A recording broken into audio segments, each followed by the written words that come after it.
Whether we're managing 10 devices or 10,000, being able to successfully navigate and review device inventory is an essential part of managing devices. In Jamf School, we're able to easily sort our inventory, review device records, and even send helpful commands, such as restarting a device. My name is Corey. Let's review filters, inventory records, and quick action commands in Jamf School.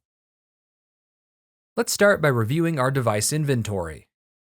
Navigate to Devices, Inventory. Here we can see a list of all of the devices enrolled in our Jamf School instance. Because I'm using my test instance, we can see that I only have a few devices currently enrolled. In this table, we can see some information about each device, including the last time it connected with Jamf School and what operating system it's using. While this information is helpful, I'd love to see some additional information about the device without having to view each device record individually. So let's click Table Settings to see what other options we have. First, we have the option to adjust how many devices we see on each page in the Results per Page pop-up. Because I only have a few devices enrolled, I'm leaving this set to 25. But for those who have more devices, you can adjust this to show up to 500 devices per page. Next, we have some options for additional columns to display in the table. To help with inventory tracking, I could enable items such as serial number or asset tag. But for now, I'm only interested in seeing whether or not a device is supervised and what device group it's in.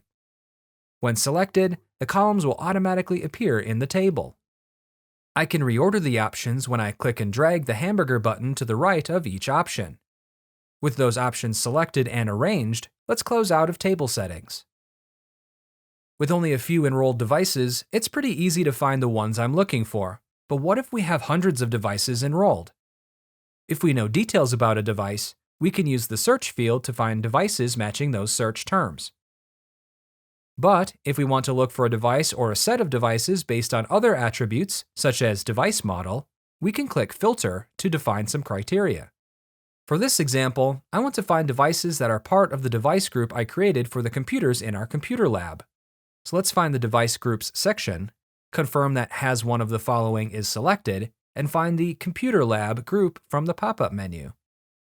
If I wanted to, I could add more criteria to this filter to help narrow down the results, but this is all I need for the moment.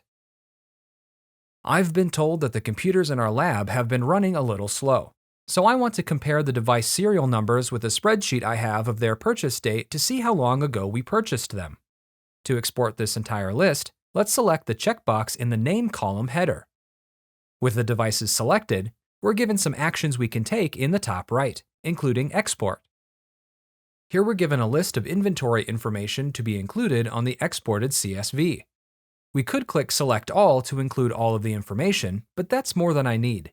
So I'm selecting serial number, available capacity, and model name. With those selected, click Export, click to allow downloads if prompted, and that's it. A list of devices is downloaded for review, which I will do later. So let's close the Devices Export window. There are more actions we can do with our selected devices, including renaming all of them, creating groups from the selection, and even erasing them, so be careful what you choose.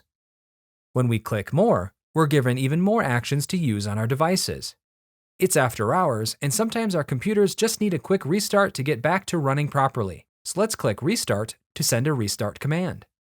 Be sure to verify the information in the prompt is correct before confirming the restart so you don't accidentally restart every device. Remember, it can take a little time for a device to receive a command, and the device will only receive it when it's online, so be sure to review the activity log in the device record to monitor the status of the command. When we want to create a different filter, we can build onto the one we currently have using multiple criteria, or we can click Reset All to remove all of the chosen criteria. I want to use filters to make sure that the devices enrolled in our instance are still checking in regularly and haven't become unmanaged. Let's use the Unmanaged filter to see if there are any devices that have become unmanaged. Thankfully, there are currently none in my instance.